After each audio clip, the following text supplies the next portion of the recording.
I was asked quite a while back, actually, to go over my video game history by a good friend of the channel, Mike Garcia. And honestly, I'll admit, for the longest time I've been struggling with how to do this one and to find the time. So, I guess the best way to do it is to just get started, like everything in life.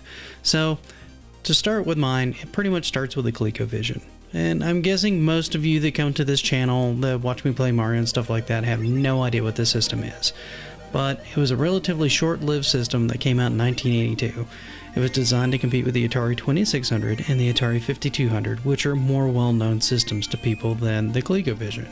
The graphics on it were a step up in the fact that they were far smoother and had less of a flickering issue than the previous systems mentioned. It also competed rather well due to coming in with a pack-in called Donkey Kong. This made it a really good value and a big hit, so obviously my parents bought straight in. I was instantly hooked playing tons of this one. I also played Donkey Kong Jr., where Mario was actually the bad guy, and you had to play Donkey Kong's kid, whose goal was to save him from Mario, who had caged up Donkey Kong. Talk about a hero-turned-villain. There were also a bunch of others I enjoyed. Time Pilot was one of them. It was an aerial shooter where you play a futuristic jet that travels through time fighting pilots from each era. Every time you made a full loop through all the eras, you got a set of pilot wings. And you would just keep going on and on and on, with it getting harder each time until you couldn't compete anymore. Which was very common with all early video games that were all based around high score. Another one that was a huge favorite with my mom was Ladybug. This was kind of a pseudo Pac-Man style game, but it had a few twists. One was that you collected vegetables instead of fruit. I know, not that big of a deal. It also had different enemies other than ghosts. Each round, it would bring up a different predatory insect to the ladybug.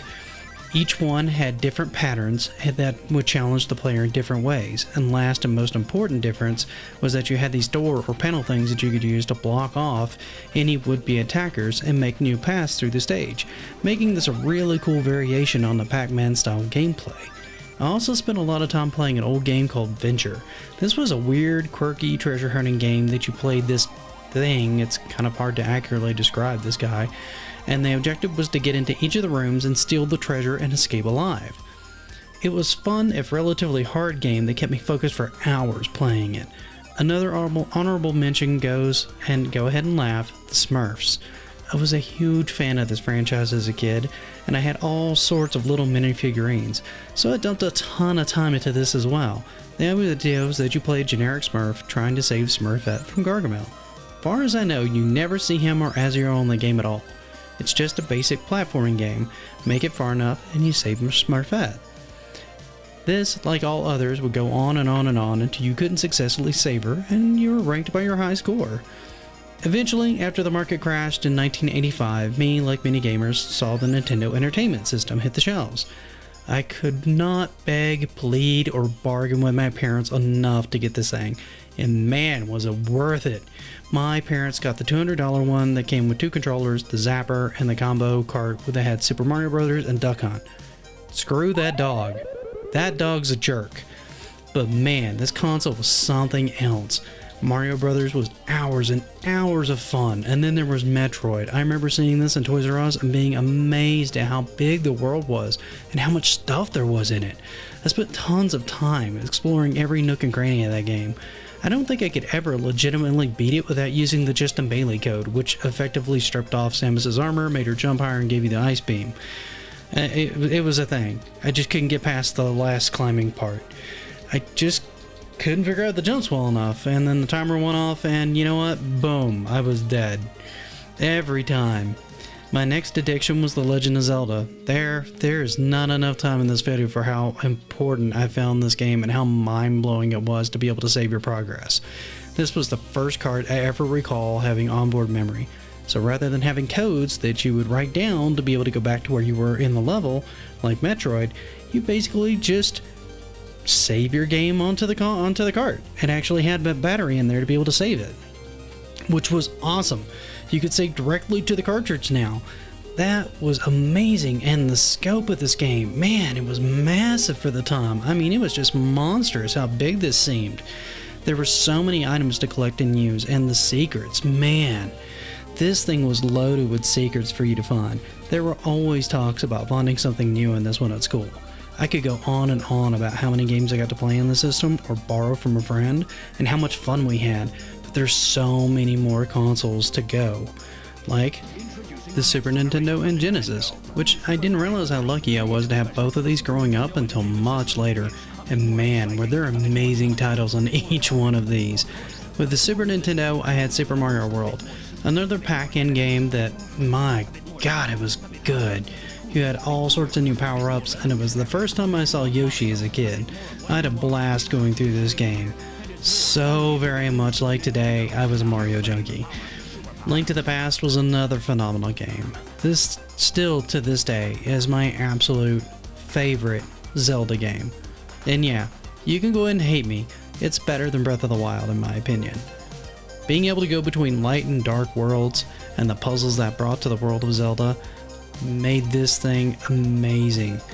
It was just astounding, that number of dungeons and gadgets that you had to navigate the world and solve puzzles in the dungeons. It was just mind-blowing. And also, as you know, you can't talk Super Nintendo without talking about Super Metroid and the Final Fantasy games. I think the first traditional JRPG I ever played was the American version of Final Fantasy II, also known as Final Fantasy IV. I adored this game. I grinded up gear and got lost in this game for weeks.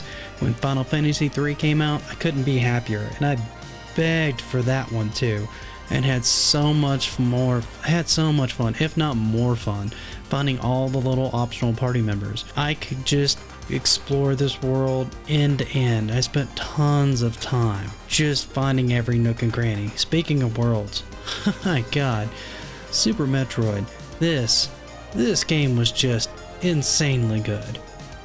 It took everything about Metroid and made it just so much better.